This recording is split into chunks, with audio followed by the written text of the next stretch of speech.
warahmatullahi wabarakatuh. Waalaikumsalam warahmatullahi wabarakatuh. Bagaimana kabarnya hari ini? Baik. Alhamdulillah baik. Sebelum memulai pembelajaran pada pagi hari ini, sebaiknya kita membaca basmalah bersama-sama. Bismillahirrahmanirrahim. Terima kasih. Sebelumnya saya absen dulu ya. Arga Pradana Putra Sutikno, ada? Ada. Diko? Ada. Indah Wahyuningsih? Ada. Terima kasih. Sebelumnya, materi di pertemuan minggu lalu tahu tentang apa? Benua dan letak sudah?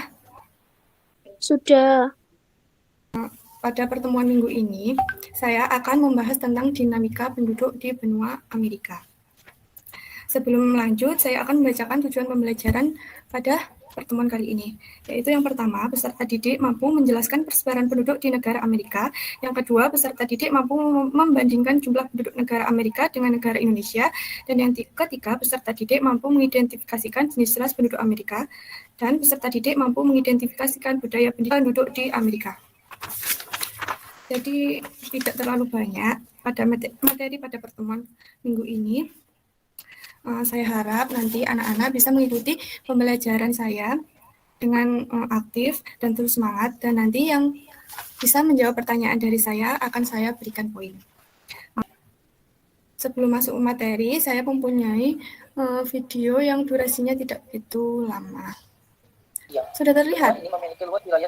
Yang penting-penting boleh dicatat ya.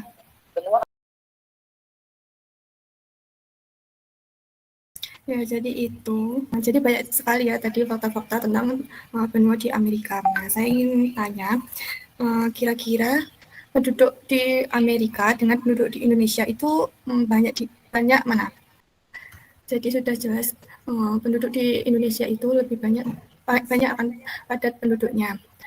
Lebih lanjutnya, mari kita mempelajari tentang dinamika penduduk di Amerika. Gimana? PPT-nya sudah muncul? Sudah. Dapat dilihat pada diagram di PPT saya. Pada tahun 2006 sampai dengan 2014 terjadi peningkatan penduduk yang setara. Jadi dapat dikatakan laju pertumbuhan penduduk di benua Amerika tergolong rendah, yaitu 0,9% per tahun. Jadi peningkatannya itu setara, tidak meningkat secara drastis. Selanjutnya, seperti halnya dengan Asia, jadi sebaran penduduk Amerika juga tidak merata. Konsentrasi penduduk Amerika berada di bagian timur dan bagian Amerika Amerika Tengah dan Karibia, serta bagian barat dan timur Amerika Selatan. Bagian tengah benua Amerika umumnya lebih rendah kepadatan penduduknya. Demikian halnya dengan wilayah paling utara dan paling selatan. Keduanya wilayah tersebut mendekati kutub utara dan juga kutub selatan. Nah, peta ini dapat kalian lihat pada buku paket halaman 61. Jika di PPT saya tidak jelas, silakan dibuka buku paketnya halaman 61, bahwa penduduk di benua Amerika di sebelah utara dan selatan itu jarang penduduknya, karena dekat dengan kutub utara dan juga kutub selatan. Jadi otomatis di wilayah bagian utara dan selatan ini sangatlah dingin. Jadi penduduknya tidak kuat untuk tinggal di sana. Selanjutnya, saya memberikan pertanyaan, silakan dijawab secara singkat. Bisa dibaca tidak ini? Bisa. Siap. Saya kasih waktu 2 menit, silakan dijawab. Jika sudah, saya akan lanjut. Jadi di benua Amerika itu mempunyai kualitas penduduk yang bervariasi. Negara yang mempunyai kualitas penduduk yang sangat tinggi berupa Amerika Serikat, Kanada, Argentina, dan Chili. Kualitas penduduk di benua Amerika yang mempunyai kualitas penduduk yang tinggi berupa Meksiko, Brasil, dan sejumlah negara Amerika Latin lainnya. Sedangkan negara yang mempunyai kualitas penduduk yang sedang berada di Paraguay, Bolivia, dan sejumlah negara lain. Jadi di benua Amerika ini mempunyai kualitas penduduk sangat tinggi, dan juga sedang. Selanjutnya ada soal, silakan dijawab. Saya lanjut.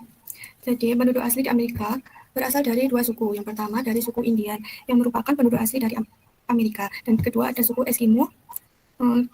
Selanjutnya penduduk pendatang berasal dari berbagai benua yang terdiri atas 3 ras, yaitu ras Negroid dari Amerika, ras Mongolia dari Asia, dan juga ras Kaukasoid dari Eropa. Bahasa utama yang digunakan penduduk di benua Amerika yaitu bahasa Inggris. Namun walaupun demikian, penduduk Amerika menggunakan juga bahasa Spanyol, Mandarin, Prancis, dan juga Jerman. Bahkan masih banyak lagi 300 bahasa terdapat di Amerika Serikat. Penduduk Amerika banyak menganut agama Kristen, namun sebagian juga banyak menganut Yahudi dan juga Islam. Mengapa demikian? Karena kan tadi penduduk Amerika mempunyai beberapa ras tadi. Selanjutnya, budaya Amerika dapat dilihat dari gaya busana, olahraga, dan makanan serta karya seni. Nah, produknya dapat kita lihat dan dapat dijumpai di Indonesia, seperti celana jeans, sepatu, baseball, topi koboi, dan juga sepatu boot. Sedangkan makanannya berupa hamburger, hotdog, keripik kentang, makaroni. Pastinya anak-anak sudah pernah makannya toh. Terus sudah banyak dijumpai juga di Indonesia. Nggak mungkin lah, itu udah modern banget. Jadi sudah banyak yang memakai.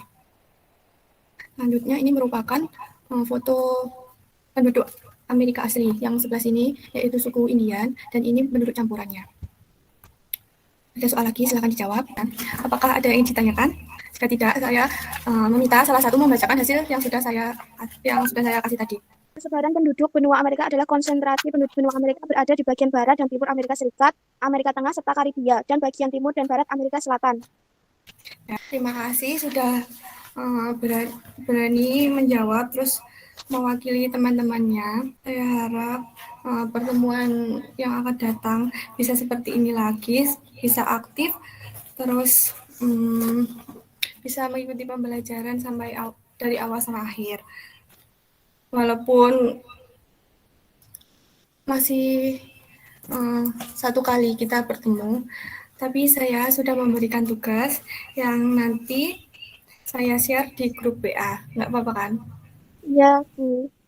Jadi, dari pertemuan kali ini dapat saya simpulkan bahwa persebaran penduduk Amerika tidak merata karena letak geografinya yang bagian utara dan paling selatan dekat dengan kutub.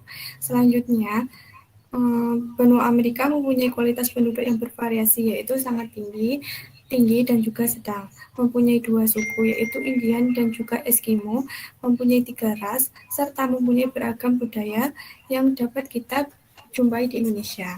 Cukup sekian. Terima kasih atas partisipasinya. Sudah mengikuti pembelajaran saya dengan tepat waktu dan juga sudah banyak yang ikut. Mari kita tutup pembelajaran pada pagi hari ini dengan membaca hamdalah bersama-sama.